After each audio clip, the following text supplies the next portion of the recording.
প্রধান উপদেষ্টা অধ্যাপক মোহাম্মদ ইউনূসের নেতৃত্বে দেশে একটি অবাধ, সুষ্ঠু, নিরপেক্ষ নির্বাচন অনুষ্ঠিত হবে বলে আশা প্রকাশ করেছেন বিএনপির ভারপ্রাপ্ত চেয়ারম্যান তারেক রহমান। মতবিরোধ থাকা সত্ত্বেও ফ্যাসিবাদ মোকাবিলার প্রশ্নে দেশের রাজনৈতিক দলগুলো ঐক্যবদ্ধ আছে বলেও মন্তব্য করেন তারেক রহমান।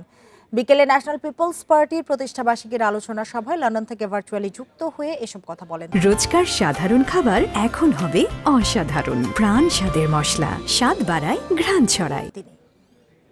নির্বাচন অনুষ্ঠানের লক্ষ্যে জনপ্রশাসন, আইন শৃঙ্খলা বাহিনীর প্রয়োজনীয় সংস্কারের জন্য অন্তর্বর্তীকালীন সরকারের প্রতি বিএনপি সহ আমরা যারা একসঙ্গে রাজপথে আন্দোলন করেছি আমাদের সর্বাত্মক সমর্থন অব্যাহত রেখেছি।